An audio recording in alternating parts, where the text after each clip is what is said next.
Hello, and thanks for joining for another edition of my weekly video message. Last week, Montgomery County moved into the substantial transmission category according to CDC guidelines, and the County Council, sitting as the Board of Health, supported my recommendation to require masks indoors whether you are vaccinated or not, and it went into effect last Saturday.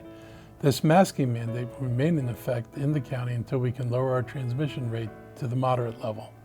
Since moving into substantial transmission category, we have consistently averaged over 75 new cases per day for the last 7 days. And while there is no doubt that the growing transmission of the Delta variant is motivating more people to get tested and vaccinated, unfortunately the pace is not nearly fast enough. Yes, Montgomery County continues to be a leader in the state, region, and yes, even the country, with a high percentage of our eligible population vaccinated. It has helped to keep our deaths and hospitalization rates relatively low. But in order to slow down the spread of the Delta variant, we must get the unvaccinated to step up and take their shot. All over the country, the data shows that the overwhelming number of new cases, hospitalizations, and deaths are people who are not vaccinated. In places with low vaccination rates, hospitals are being overwhelmed. We also know that the variant does cause breakout cases. 22 of the 66 people who were hospitalized over the last month had been vaccinated. But here's the important takeaway. The 22 are out of almost 830,000 vaccinated people here. The other 44 are out of a little more than 220,000 unvaccinated people. The Delta variant transmits 5 times faster than previous variants of COVID-19, so your action can make a difference and save your life as well as that of others. So once again, I'm asking those of you who are eligible for the vaccine to get vaccinated. If it were strictly a matter of a decision which only impacts you, maybe it's simply your choice. But when your decision, knowingly or unknowingly, can cause multiples of other people, the young, the older, the vulnerable, to get sick, resulting in not just death, but also long-term side effects, then your choice that you make for yourself affects others who didn't make the choice to get sick. There's a reason the schools already require students to be vaccinated for other diseases before they can come back to school. From the beginning, we've done everything we can to keep our county residents as safe as possible. We can win this fight, but we need you to do your part and get the shot. I joined Governor Hogan in saying, get the damn shot. This week, I continue to advocate that the state not adopt the governor's current plan to expand I-270 and the Beltway, and I testified before the Board of Public Works on Wednesday. The Board of Public Works is made up of just 3 people, the governor, the state comptroller, and the state treasurer. The board is chaired by the governor and makes decisions on how state funds are spent on capital projects such as roads, school construction, etc. On Wednesday, they met to discuss and vote on the governor's plan to address congestion along I-270 and 495, and over 50 people were there to testify for and against this issue. The number of people that showed up to make their voices heard on this topic is an indication of how important it is to people.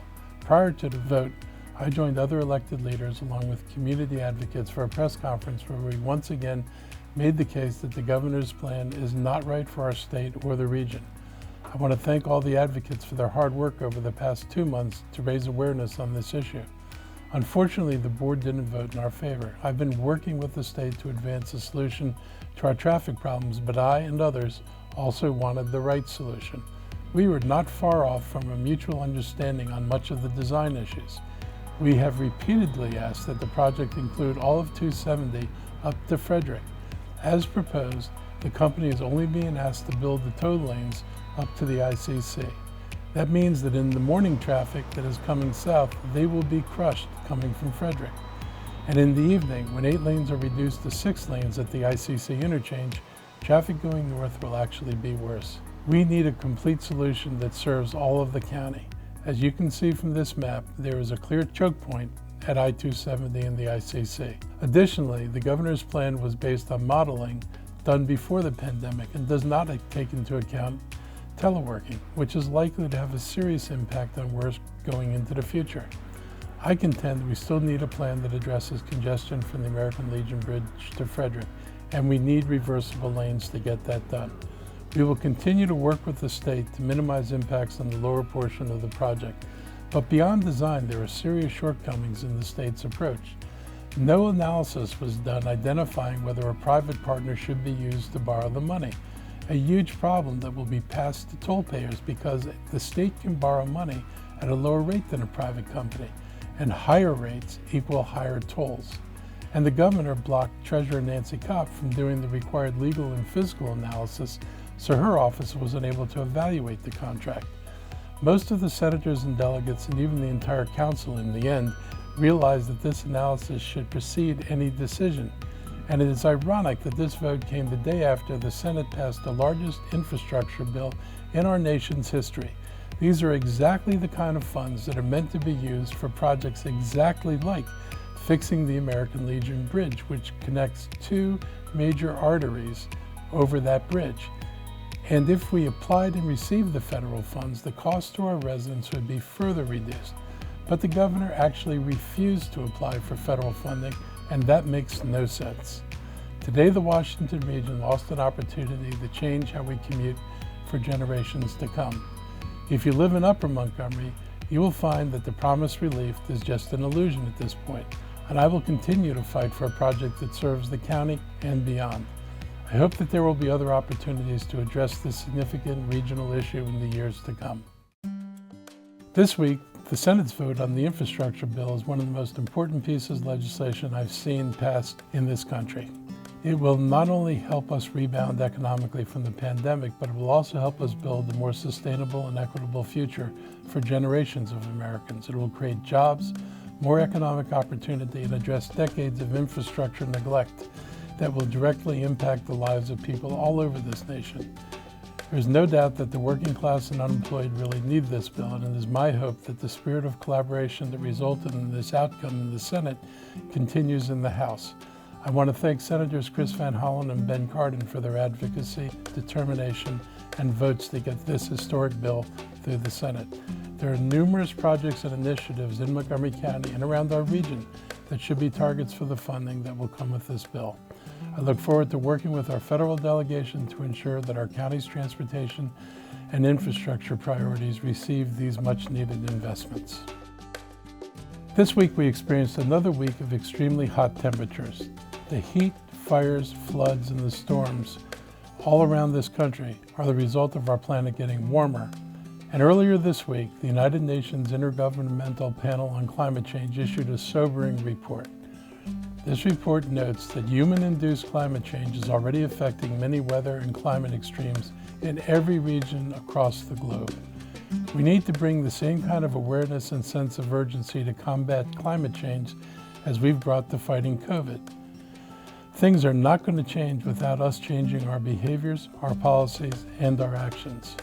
Earlier this summer, I released the Climate Action Plan, our county's strategic roadmap to eliminate greenhouse gases and emissions and achieve our climate goals to reduce our community-wide greenhouse gas emissions by 80% by 2027 and 100% by 2035.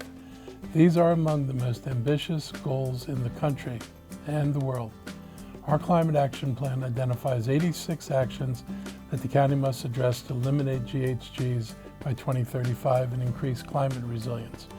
We already have 75 of those actions underway in this budget, and the strategies outlined in this plan also focus on those communities where the people who are very vulnerable, the impacts of climate change, are also very vulnerable economically.